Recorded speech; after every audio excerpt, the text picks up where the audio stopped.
Well, let's get to our first conversation. We have two very interesting conversations today. We'll be looking at results from United Capital Group. But first of all, let's rush to Abuja, where the latest figures from the Nigerian Export Promotion Council shows that the country's non-oil exports, that's the figures, rose by 19.6% to $3.2 billion in the first half of 2025. Up from $2.7 billion recorded in the same period of 2024. Chief Executive Officer of the Council, Mrs. Noya Ayeni, attributed the growth to stronger global demand for products such as cocoa and urea, alongside government's trade initiatives and regional trade agreements. Meanwhile, the Managing Director of the Financial Derivatives Company, Mr. Bismarck Rewani, has projected that the Nigerian inflation rate could ease further to 21.79%. We are waiting for that figure in time from now. That's in July, continuing a downward trend after peaking last year. Mr. Rewani says the likely slowdown is being driven by appreciation of the naira, lower energy costs, and the ongoing harvest season. He also noted that the disinflationary trend could open the door for possible interest rate cuts of at least 25 basis points to 27.25% when monetary authorities meet in September. Well, joining me live from our Abuja studios is Dr. Emeka Okengwu. He's an international business and development consultant. He's live for us from Abuja. Dr. Okengwu, good afternoon. Thank you for your time. Good afternoon, Tolu. It's always a privilege to be here. Good afternoon. Thank you so much, Dr. Okengwu. I think we should start with inflation.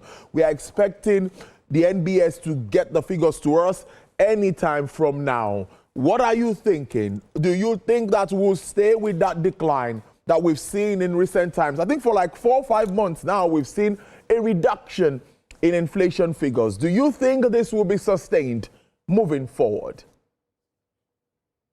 Like I said, inflation is a consequence of a pricing, as it were, driven again by your productivity levels.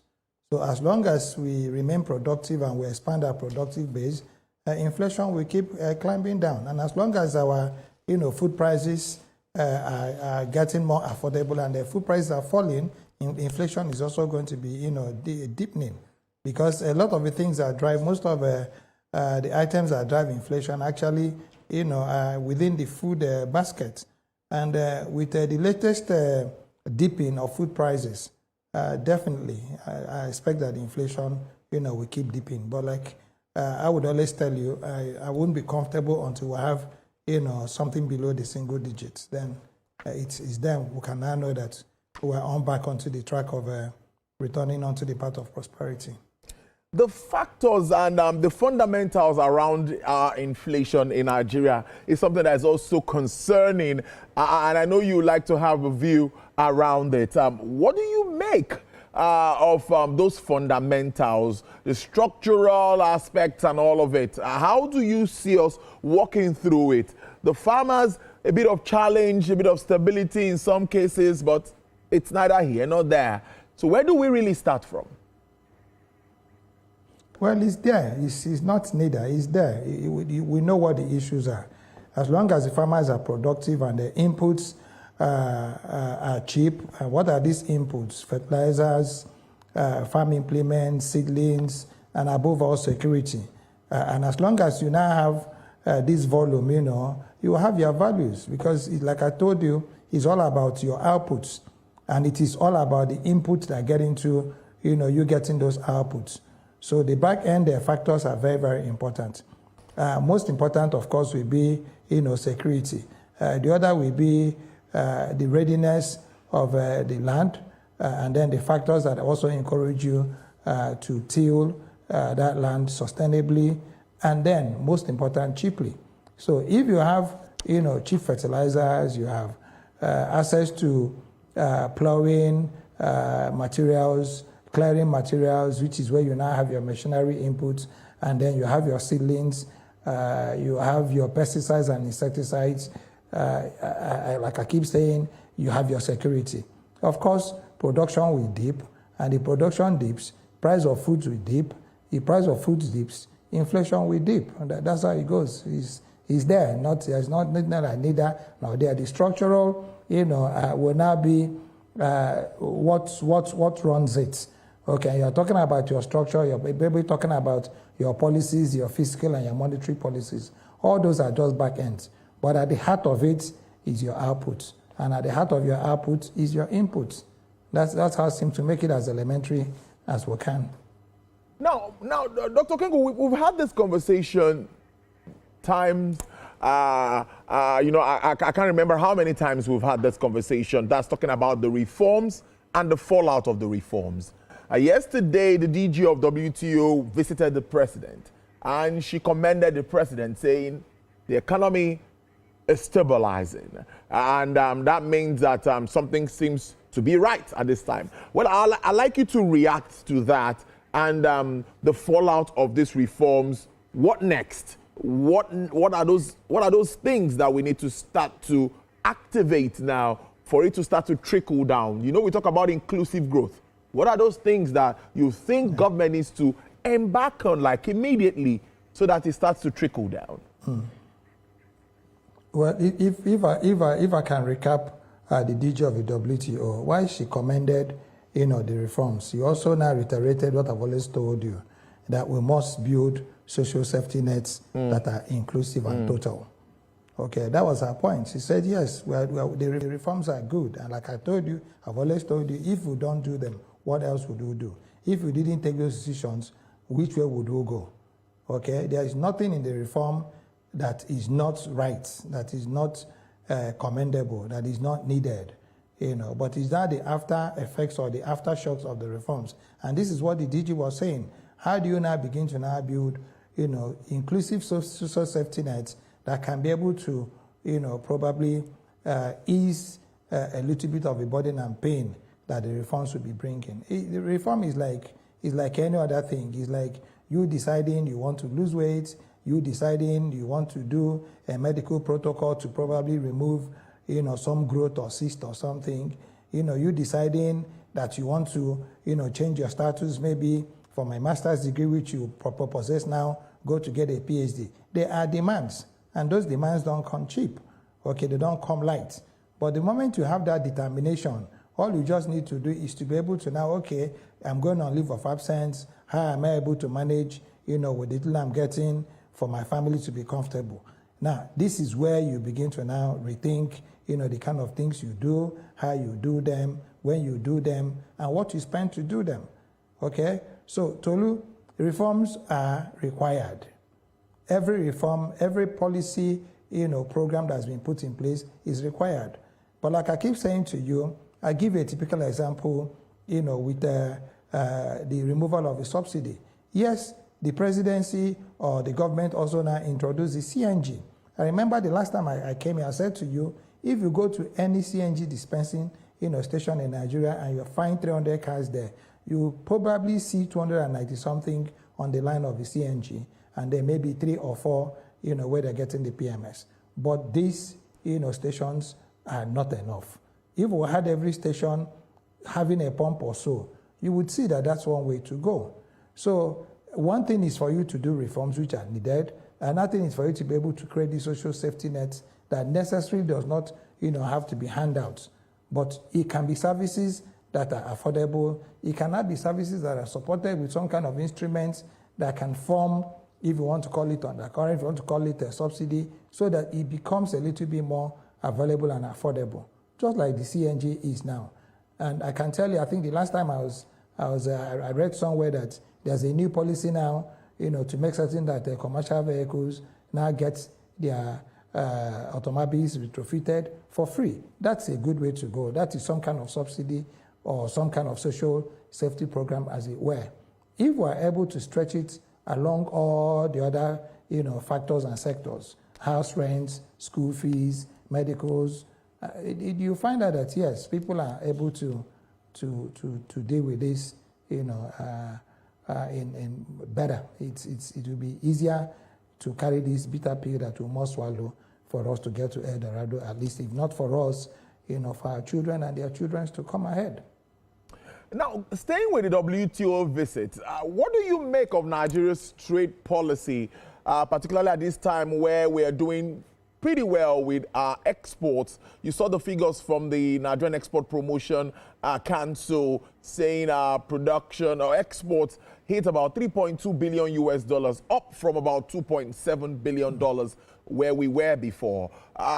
More demand for Nigerian products, more demand for farm produce and all of that. But do you think that we must straighten our trade policies for us to do better? We should be heading towards $5 billion anytime soon.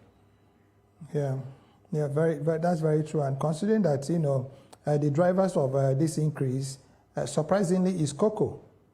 Cocoa is contributing, I think, about 34% or more of this increase you're talking about. And most of other things on that list, apart from fertilizer, urea, and NPK, are actually cash crops. So that tells you what I keep telling you every time, that it is not about the kind of tariffs that people give. As long as you have something that is needed, the market is going to be coming for it. And against the tariffs, which somehow scared some people, look at us now having as much as 19.6 or 7% increase just within a 6 months period. So imagine what would have happened if we got these 500,000 hectares of land under cultivation. If we got, cashew nuts is another very interesting, one that is on that list. So, and I don't think we've been able to do any replanting, or we don't even have any planned agroforestries as we used to have it way back in those days. So imagine what would happen if we had supported plantations, supported belts, producing cashew nuts in commercial quantities. Imagine if we were able to expand our cocoa production. I don't think that we've even done any new cocoa production programs. I don't think we have any functional, commercial nurseries for these things. And we're able to do this much by just aggregating what it is that we have. A lot of those trees, 40, 50 years old, maybe more. So imagine what would happen if we had a system that introduced the new hybrids, that could start producing within a 3 to 4 year period. It would just be the boom. Imagine if we expanded the land space too. So it is all about us understanding, like I keep telling you, what our comparative advantage is, those places we can be able to hold ground, and then bring them onto the market, and then make certain that they are competitive and that they meet the standards required. We will be there. In just 6 months, we've moved 19%, 2-point-something billion in dollars. And this is, you're talking about 4 million metric tons of goods. So imagine if we could do 20 million. Imagine if we could do 100 million. Imagine if we could even do much more than that. And it is possible because we have both the lands, okay, and what it takes, the wherewithal to be able to meet this. But my final question would be, the Nigerian First policy is also on one side, where we are trying to produce for in-country. While we try to satisfy in-country, we're also promoting exports. How do we balance this in your understanding? You're an international business consultant, and can you make us understand how we balance this out? Because some of these products too, I think we should be adding more of value to them and not sending some of them out and finished goods come back again to our country and we buy them a bit higher. These are issues that I think needs to be looked at. How does it come to you? Well, fortunately, a lot of the things on that list are actually not, food crops, are cash crops. But even at that, I think part of what is being promoted in the Nigerian First policy, especially in the mining area, is to say you don't take any goods or any mining product out of Nigeria in its rawest of its forms. You must be able to add some value. Now, I'm involved in a program, that has some, consultants coming out from or coming into the country from outside. And a colleague of mine from Ghana brought us some chocolate. I wish I could, maybe I'll screenshot it for you after the show. You could swear it was from Selfridges, okay? Made in Ghana, packaged in Ghana, perfectly done. Now, this, if you could get 34% of what we've exported from cocoa, imagine if we had probably just put 10, 15, 5% of that into the production of chocolates and then allied products. okay, cocoa drinks and all that. Ditto for sesame sticks, ditto for every other thing that is listed there. But you asked the question. I think that it's important that we separate between our food crops and our cash crops, because you talked about, producing for in-country. A lot of the things that we are producing, if properly valued, for instance, like cassava has at about 30, 40 derivatives, okay, that are needed both locally and internationally. If we just started focusing on only the sweeteners, the sugars, the sorbitol, the methanol component of cassava, it is not going to be affecting your gari, your fufu, and all that can come from it as a primary product. So there is a lot that we can do, but this is where, like you asked me directly, you'll be needing your technologies, your locally grown technologies and your acquired technologies, so that in creating value, you do a back-end value and a front-end value. And what is this back-end value? The back-end value is the inputs. Once you control your inputs, your seeds, your fertilizers, your pesticides, your insecticides, and it is done locally. And a lot of this can be produced from a lot of the materials we have here. Take neem, for instance. The neem tree is probably the game changer when it comes to organic fertilizers. So we can actually begin to look at the seed component too, so that it ties to our soil components. This is where research comes into play. So I think there has to be a new synergy. Yes, we have proven that we can break into the market no matter what the odds are. It is for us now to begin to now think about the back end, which allows us more leverage and allows us to be able to now reduce our input costs. This is very important. And then you have your output where you now have these raw materials, be it rice that you can turn into basmati, floured, scented, long grain, broken, whatever it is you want to get out of now, those products. And then they are also in country. And then you can begin to equally, look for external market. So, like I said, it's all about two things. Understanding the back-end needs and then making certain that you localize them as much as you can, and then being able to now get your products to be as competitive as it should be, so that you can now begin to look for your market share, okay, in what they call the politics of international economic relations. That's how simple, for me, it is. Dr. Emeka Okengwu, always a nice time talking to you, international business and project development consultant. Have a great weekend and hope to see you again soon. Thank you very much. It's always a pleasure to be here. Enjoy your weekend too. Thank you.